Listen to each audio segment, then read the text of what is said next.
Metų pabaigoje Respublikinėje Panevėžio ligoninėje vyko spaudos pusryčiai, kurių metu ligoninės direktorius Arvydas Skorupskas susirinkusiems pristatė nuveiktus darbus, aptarė šių darbų ir pasiekimų svarbą bei supažindino su artimiausiomis perspektyvomis. Kas dabar yra Panevėžio ligoninė?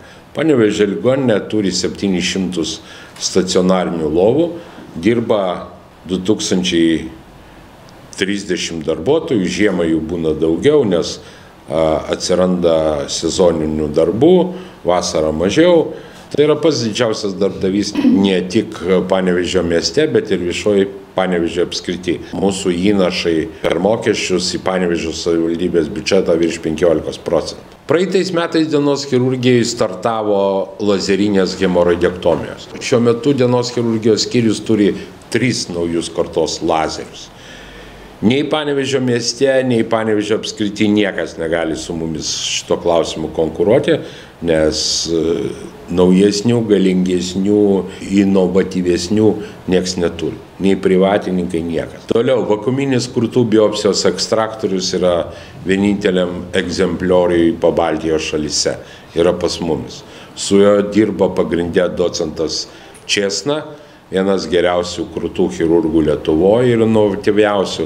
Tai tokios operacijos atliekamas tik Panevėžio ligoninėje, kai moteris praktiškai po valandos gali keliauti namo. Absoliučiai naujos paslaugos įsteigtos praeitais metais. Pradėjo dirbti širdies chirurgas, jisai konsultuoja po operacijų, prieš operacijas. Labai džiugu, kad pradėjo dirbti profesorius Kubilius, veido žandikaulių chirurgas.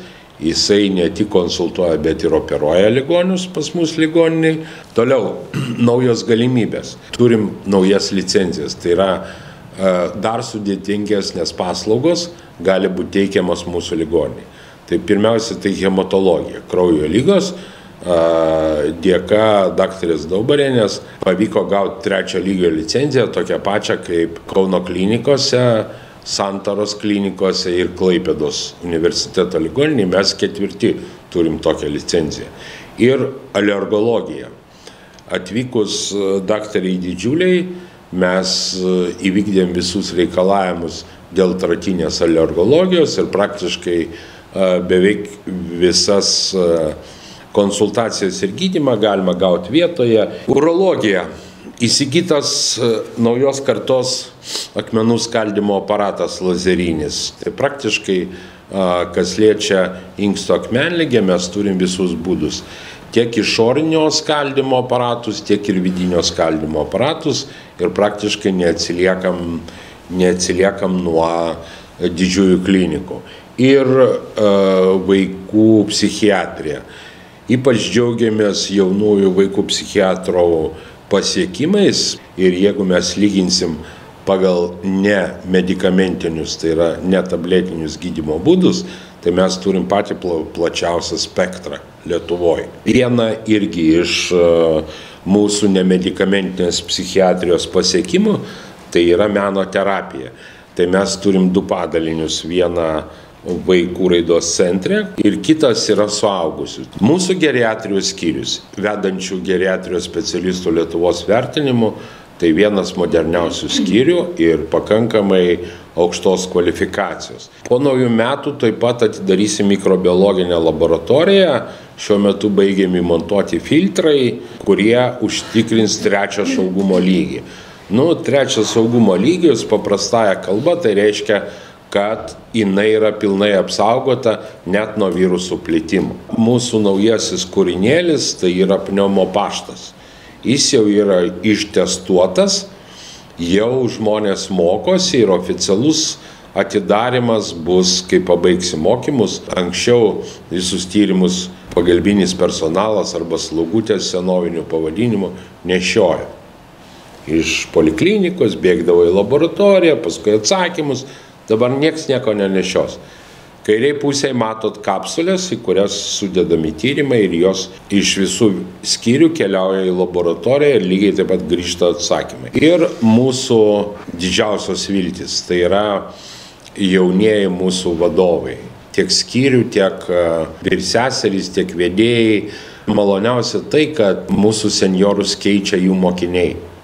jų mokiniai ir tas kartų kaita pas mumis vyksta pakankamai civilizuotų būdų, kai mokytojas užleidžia savo vietą mokiniui. Ir mūsų darbuotojų įvertinimai. Tai turim labai du skambius įvertinimus.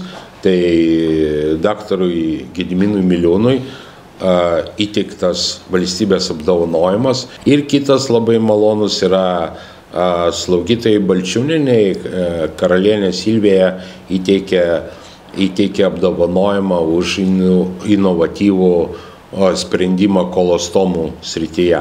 Ligoninė prisitraukė virš 60 milijonų. Aišku, liūto dalis atitenka naujiesiam projektam, kur bus priėmimas ir infekcinių ligų korpusas statomi, tai čia yra mega didėjai projektai.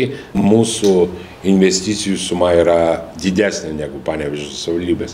Ir artimiausi planai. Ir naujos aparatūros įsigijimas, dabar priėmimas yra prioritetas, tai rentgeno aparatas keičiamas, jis jau baigiamas montuoti, toj pradės, taip pat bus keičiamas kompiuterinis tomografas į naujos kartos, tai yra 256 pjūvių, tai yra naujos kartos aparatas, poliklinikoje turėtų atsirasti naujas magnetinis magnetas, kad sutrumpinti laukimo eilės, kurios dėja bet auga. Taip pat laukia chirurgijos, neurochirurgijos skyrių renovacija.